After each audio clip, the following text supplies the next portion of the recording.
Hello and welcome to our Creating a Water Storage Plan for Your Family. My name is Alicia Toscano and I work here in emergency services at the Bear River Health Department. So our objectives for today's video are to understand why having a water storage supply is important, to determine how much water you should be storing, which is a very important one and a very shocking one as we get into that, and then to identify 4 different types of water storage because there are several options that we'll go into more in more detail in our video. So why is water important? As we all know, we can only go a total of 3 days without water. If you know the rule of threes, you can only go 3 days without water before your body shuts down. Your organs need water, and a lot of times in an emergency, we will plan for shelter and we'll plan for food, and a lot of emergency food also requires water. So it's just one of those things that we can't live without. So water is a resource that we're used to constantly having just by turning on our faucets. So we hate to think of the day when our toilets don't flush and we have water, and our faucets don't turn on and we have water. But that is also something we have to plan for, and that is why having a water plan is very important. So day-to-day water use. So on average, each American uses 85 gallons of water at home a day. So that's a day. So you use it drinking. That's not just drinking, so it's also cooking and in household appliances. So if you take showers, if you take baths, you flush your toilets, like I said, you do laundry.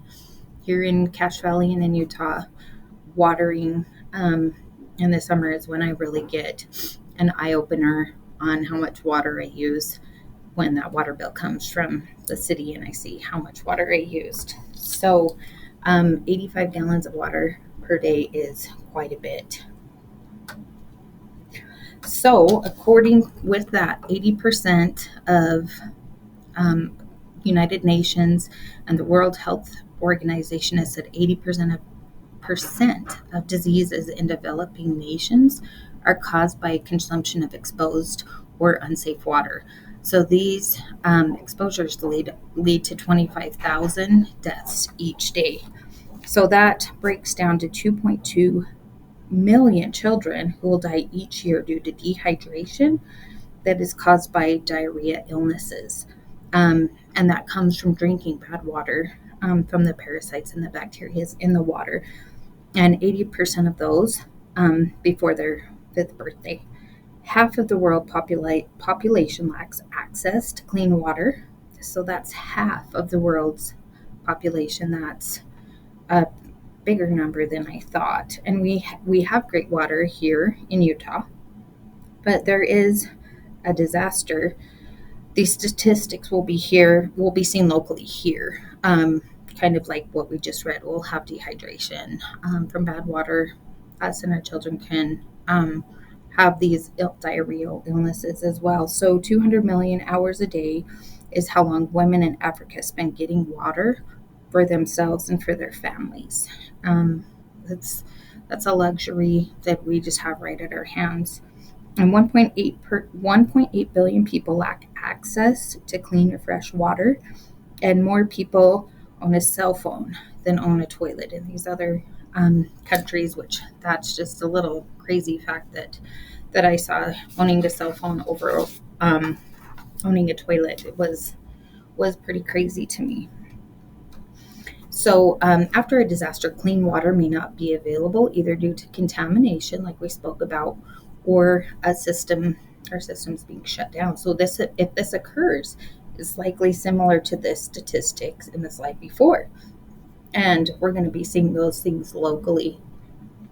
And additionally, being in a rural area that we're in, for instance, I'm here in Cache Valley, we're likely not going to be a first priority to get services back up and running. Those services are going to go to more populated areas such as like Salt Lake and Ogden, and then they'll work our way up here to Brigham City, Cache Valley, and then eventually Ridge County. So we're not going to be a first priority. So we are going to have to rely on the things that we've done to prepare for a disaster. So that to me was something that I really had to think about. That thought never crosses your mind. You figure somebody will come in and save the day. Well, if they're saving the day all over, it may take them a while to get to us. So some things to consider. How much water should you store? And this was something that I found overwhelming, because you need to store at least 1 gallon of water per person per day for several days for drinking and sanitation. So what that breaks down to is if there's 5 people in your home and you're storing a gallon a day, that's 5 gallons a day. That's 35 gallons in a week. That's a lot of water to store. And then the following groups may even need more, such as children, nursing mothers, of course, because they're drinking for 2, sick people, and be sure to not forget your pets. That is one thing. In an emergency situation, you want to make sure you have your pets covered, because nobody else is going to make sure that they're taken care of when they're worried about their family and friends.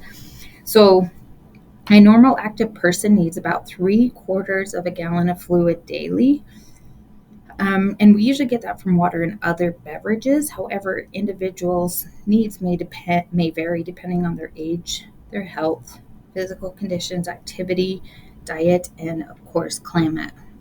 We have to consider if something happens here in the summertime when it's 100 degrees, we're definitely going to consume a lot more water than we probably would here in the winter. So that is definitely something to think of. A medical emergency might require additional water as well. And in very hot days, that can double to being 2 gallons of water per person per day. So that's a little tidbit of information that may become overwhelming to some of us, but we'll break down some of your options on how to do that. So types of water preparedness. So there are 4 types to consider. There's the grab and go, which we'll go over, but that of course is our water containers that we just buy at the store. We could go to Sam's Club and grab a bunch of water bottles. Home storage, which we'll go over, they're kind of big blue jugs. They probably come in other colors, but the ones that I'm thinking of are big, giant blue, massive jugs that store massive amounts of water. There's also water treatment, which can come in tablets and in drops, and then filtration, such as life straws and water bottles. So we'll break down each of those types. So let's start with grab and go. To utilize smaller containers such as jugs and bottles of water to store water that you can quickly load up and leave your home with. So if you're in an evacuation type of emergency where you have to leave your house, you may not know where you're going and there may not be water there. So grab and go is a perfect solution to that. Throw some water bottles into a backpack or a suitcase, and you at least have the security of having some water. An interesting fact that I found with this was that you don't want to use milk jugs for drinkable water. What can happen is the proteins in those milk jugs can break down the plastic around it and make the water unsafe to drink. But this is a good idea as far as sanitation or water for flushing your toilets. And so I do have some of these at my house that I filled water jugs with, or milk jugs with water, and I have those labeled sanitation only. And so those ones can be used for that, but not to drink out of. I know a lot of us have grandparents that were just like, oh, just fill the milk jugs when you're done. That's something that they've learned over time that's not safe to do.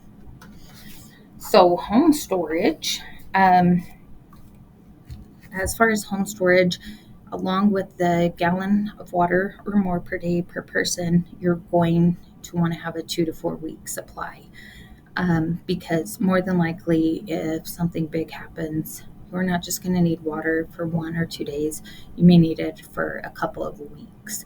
So the CDC has said a safe number is to have 2 to 4 weeks of water supply for each individual in your household. So water barrels are a great option for this type of storage. You do need to identify a place that's out of direct sunlight, so it can't be something outside or someplace outside. You'll probably want it maybe inside your garage is where I hear a lot of people store them. You want to set up a storage space before filling your water jugs, of course.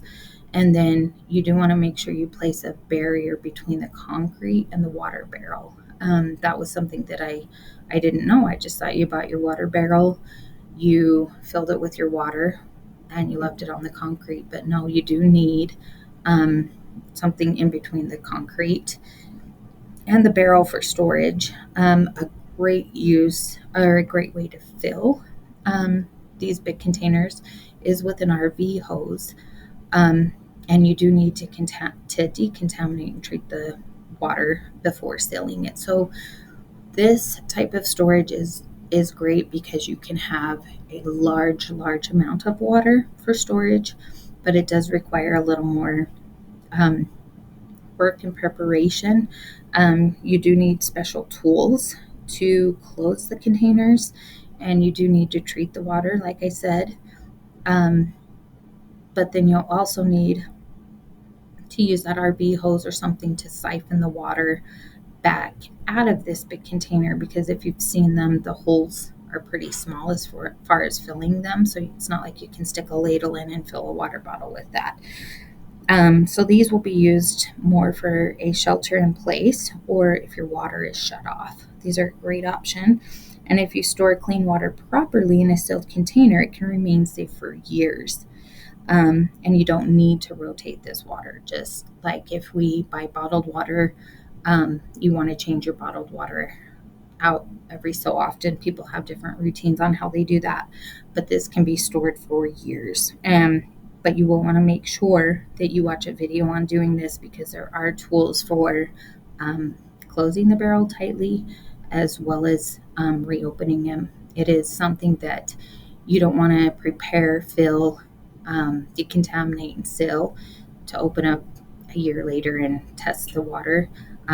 It's something you're going to want to have those tools, and you're going to want to make sure that your family's trained on how to open the water container and those types of things as well. And we'll give you at the end of the video some great links to watch and to get more information on this type of storage.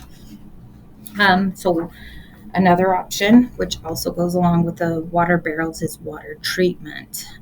So the copper silver ion drops we found are rated as being the best. There's also chlorine tablets, which are good, and bleach is okay.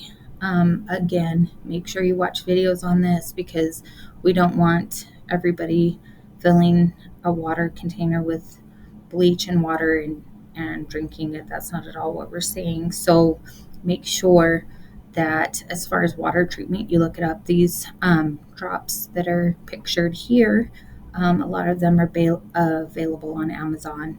I've seen them at Sportsman's Warehouse, Smith & Edwards. You can buy them a lot of places, but just look them up on Amazon, look into the types of options that they have, and find out what's best for your family. And again, you will need some sort of treatment if you do go with the barrel, the big barrel of water. So, but this is also something that you can have if you do just get water and you want to treat it, just to be sure that it doesn't have those types of bacteria and things on it.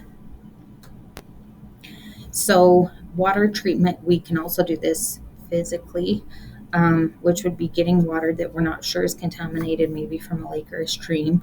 So boiling is the best method of treating water. Distillation is also an option. It will remove microbes or germs that resist other methods, as well as heavy metals, salts, and most other chemicals. So for boiling, you want to boil in a large pot or kettle. Bring the water to a rolling boil for 1 full minute, keeping in mind that some water will evaporate. Make sure you let the water cool before drinking it. And boiled water will taste better if you put oxygen back into it by pouring the water back and forth between two containers. So if you just boil the water, let it cool, and drink it out of the container, it may not taste as good as if you put it between the pot you boiled in and a bowl possibly or something there, and did that a couple of times. That will let some of the oxygen back in, and it'll improve the taste of um, water as well as stored water. So you can do this also with stored water, maybe that you get out of your barrel. And while boiling, and chlorination will kill most microbes in water. Distillation will remove germs that resist these methods, as well as heavy metals, salts, and other chemicals. Distillation involves boiling water and then collecting only the vapors that condenses. So you're just collecting those vapors from maybe the top if you boil with the lid on. The condensed vapors will not include salt or other impurities. To distill, fill a pot halfway with water. You tie a cup to the handle on the pot's lid so the cup will hang right side up. When the lid is upside down, make sure the cup is not dangling into the water, kind of like this picture, and boil the water for 20 minutes. The water that drips from the lid into the cup is distilled. Moving on to filtration, many portable water filters can remove disease-causing parasites from drinking water. So if you're choosing a portable water filter, here's some things to consider. So try to pick one that has a filter pore size small enough, and then that's considered absolute pore size of 1 micron or smaller, to remove parasites. Carefully read and follow the manufacturer instructions for the water filter you're using, and after filtering, add a disinfectant such as iodine, chlorine, or chloride or chlorine dioxide to the filtered water to clean any viruses and bacteria. As far as filtration, we have tried a couple of different options. One of them that we thought would be pretty fun is to go up and try the life straws. Those did not work very well. They clogged up pretty quick. There's several options as far as filtered water bottles. One of our favorites is the Aquamira water bottles. You can pour your water in there and they have everything in it. And there are tons of options. Look them up, read the reviews, find out what's best for you. But this is something that you maybe possibly want to try before a disaster, to make sure that you avoid the things that we've tried that didn't work, because in a disaster you may not be able to run back to the grocery store or to Sportsman's and get a filtered water bottle when filtered straw isn't working.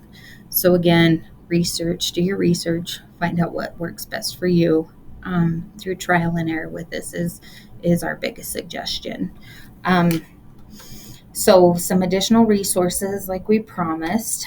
Here's a link to the CDC guide for making water safe. You can scan this QR code. Even if you think you know most things about water, it cannot hurt to watch it. I feel like every time I watch presentations, I learn so many more new things or things that I can add on that I didn't know. The market is constantly evolving. So download this QR code, take a picture of it, and see what they have. They have some great ideas. And then here's also a link to the CDC guide for creating and storing emergency water supply. Please check it out. It can never hurt. You may learn something new. And then here is our contact information. You can reach out to us at roadmap, one word, at brhd.org if you have any questions or would like any further information. Thank you for joining us today. And like I said, I hope you learned something new, and I hope that this helps should we ever need it, and gives you all something to think about and discuss as families. Thank you for your time.